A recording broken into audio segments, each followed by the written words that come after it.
Welcome back po sa aking munting channel, Mr. Ukol. Nandito na naman po ang inyong lingkod para magbigay ng tips at giya para po sa araw ng Miyerkules, June 18, 2025. Meron tayong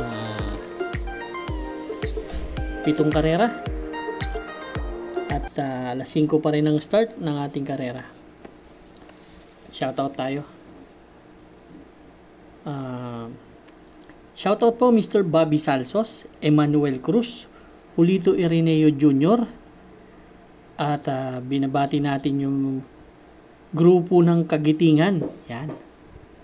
Mga bayang karerista ng Kagitingan, Bikoy, Dule, Calbo, Ray, Cosme, Junior Tubero, Don Amon, Romy Electric Pan, sa pangalan at kay Tuper na di makauwi daw sa bahay nila. Shoutout po sa inyong lahat dyan sa Kagitingan. At kay Boss RB Bora, shoutout. Start na po tayo. Pero bago tayo magsimula, mukhang nung last week, puro Yamado talaga karera. Pero this time siguro parang magkakaroon ng konting dividendo to. Medyo may mahirap na karera din. May races na mahirap na karera. Okay, start na tayo. Race number 1, winner take all event, covers races 1 to 7. Meron tayong 10 kalahok. Distansya po 1,400 meters. Ito po yung 3-year-old and above maiden race non-placer grupo na to. Dito sa race number 1, 2 kabayo lang ang nakikita kung medyo malaki panalo sa laban. Itong si Easy Money and si Orient Express. Si Easy Money po tumakbo to kaila mataas ang grupong tinatakbuhan nito, si Easy Money. Actually kakatrangko lang nito last May 2 beses po nagtrangko to. May 18 1.13 medyan tinala 113.8 sa 1,200 meters, nanalo po. Then tumakbo siya mag-isa sa milya na karera, 145 naman po ang tinala. Kaya tingin ko kasi huling takbo nito 2-year-old pa siya ngayon 3-year-old na siya siguro,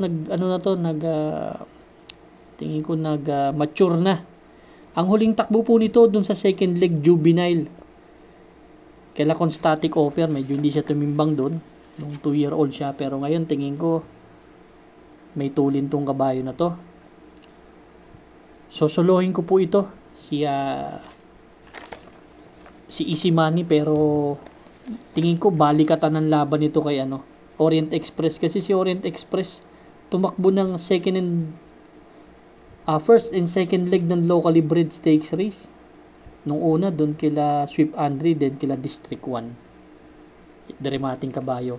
Kakampihan ko, medyo kaya silang unahan. At pag hindi nila nahabol, tingin ko, malaki panalo. Easy Money po, susuloyin ko. Good luck. Race number 2 na po tayo, bayang karerista. Ito naman po yung Pick 6 event, covers races 2 to 7.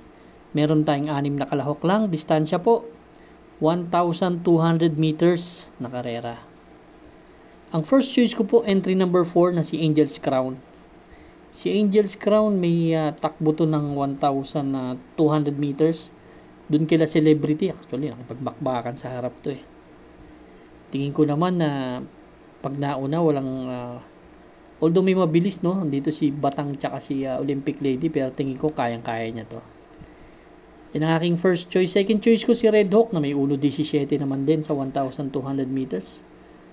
Tingin ko may panalo rin. At magbibigay ako ng third choice, yung number 2 naman, si Jersey Crown. Yan, may 1.17 rin yan sa 1,200 meters. Non-placer kasi itong grupo na to Kaya kahit sino pwedeng manalo. Race number 2, ang first choice number 4, Angel's Crown. Second choice number 3, Red Hawk. Third choice number 2, Jersey Crown. Good luck po. Race number 3 na po tayo, bayang karerista. Ito naman po yung ating Pick 5 event covers races 3 to 7. Dito naman, meron tayong 8 kalahok. Distansya, another 1,200 meters. 5 split placer naman tong grupo na to. Yung race number 2, non-placer. Ito, placer. Ang first choice ko po, number 7 na si Tokyo Rumba. Si Tokyo Rumba, actually, kinocho to ni Sunshine June. Last June 4. Hindi. Actually, si Tokyo Rumba pala, kinocho pala to ni Tawi-Tawi Island, sorry. May meta na lang to 1.14 medya ang tinala. Tingin ko wala makakamatch ng speed niyan. May 2.23 medya to sa dalawang kwartos nito sa sa 1,200 meters. 2.23 pero yung datingan niya yun ang Pero kung mauuna to dito, may malaking chance ang manalo. Ang second choice ko yung number 4 na si Sky Plus. Si Sky Plus naman po. Actually, may takbo to si Sky Plus ng sumigundo kay Tokyo Rumba. Nung tinalo ni Tokyo Rumba to. 1.17 pero maganda na mga tinatakbo kasi nitong Sky Plus na to. Ang nakikita kong pwedeng humabol si Don Damiano. Andito rin si Malibu Bell. Yan ang mga nakikita kong pwedeng humabol. Ang third choice ko yung number 1 si G-Colt na isang deremate. Sakasakali magbakbakan sila. Kaya race number 3 ang first choice number 7, Tokyo Rumba. Second choice number 4, Sky Plus. Third choice number 1, G-Colt. Good luck po. Race number 4 na po tayo, Bayang Karerista. Ito naman po yung ating Pick 4 event, covers races 4 to 7.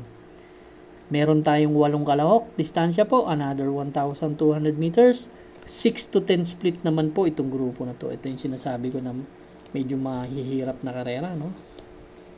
Kaya may mga tayo dito, pandagdag yan ang mga magandang atayan. Ang first choice ko number 3 na si Lucky No. Si Lucky No, galing sa panalo to last June 1. Ang tinalo nito si iikot lang Sky Lover dun sa 1,400 meters na distansya. May 1.29 na tinala ito. Pero may 1.14.2 yan last March 7 nung tinalo niyan si Tapusay. Tingin ko galing sa panalo kaya nasa kondisyon yung kabayo. Ang second choice ko po yung number 1 na si Anyare. Si Anyare naman tumakbo rin yan dati sa 6 to 11. Ngayon nandito na ulit. Last June 4 dun kila 14 de Oktubre tumakbo to, panlima dumating. Tingin ko may chance ang manalo to, may 1.16. Pero may 1.15 yan Si last May 4, nung tinalo niyan si High Quality. Nananalo po si Anyare madalas sa numero 1 kaya gusto ko yan. Magbibigay po ako third choice si Etnad. Ito naman si Etnad, pag nalyamado to, tingin ko lamang to. Kaya third choice ko lang, mahirap kasi yung connection nito, di ba? Si Etnad. Actually, last May 14, kila Jubilong tumakbo yan, dun sa 11 to 15 split May 1.14 medya na tinala. Kaya kung mapapansin nyo, talagang pag nilabas yan, lamang sa akin yan. Pero third choice ko lang muna siya. Race number 4, first choice number 3, Lucky No. Second choice number 1, Anyare. Third choice number 6, Etnad. Good luck po. Race number 5 na po tayo, Bayang Karerista. Last extra double and last daily double plus 1 po. 8 kalahok ulit tayo, 1,200 meters distance, 16 to 21 split po itong grupo na to. Dito ang first choice ko, yung entry number 7 na si Batang After 7. Actually, si Batang After 7, bagong babae. Galing sa 22 to 27 Sumigundo yan kay Warchip last May 18. Then ang tinalo niyan si Hanglus. Magaling sa 1,200 meters tong kabayo na to. Medyo mataas ang grupong lalabanan. At nasa condition din, kaya yan ang first choice ko. Second choice ko yung number 8 na si Not Guilty. Si Not Guilty naman, bago baba naman to sa 22 to 27 split. Tumakbo rin yan. Pero matagal na, no? Last March 1. Si Kailahan City. Actually, ang kasabayan yan sa Nobaturan, sa Novatos, si Zoom In. Yan. Ang third choice ko yung number 2 na si number 1, sorry, si Queen Gabi galing sa dalawang sunod na panalo. Race number 5, ang first choice, entry number 7, Batang After 7. Second choice number 8, Not Guilty. Third choice number 1, Queen Gabi. Good luck po. Race number 6 na po tayo, Bayang Karista, the penultimate race. 8 entries ulit tayo dito, distansya 1,200 meters, 11 to 15 split po itong grupo na to. Ito yung sinasabi ko na isa rin sa pinakamahirap na karera. Ang first choice ko po dito, entry number 1 na si Watch Bell. Gusto ko yung post position yan. Actually, tumatakbo rin sa 16 to 21 split to. Ang diskarte kasi ditong kabayan to, pwedeng iuna, pwedeng nakasunod lang, pero mas magaling sa balya talaga yan. Kaya yan ang aking first choice. Ang second choice ko yung number 5 na si Karing Melody.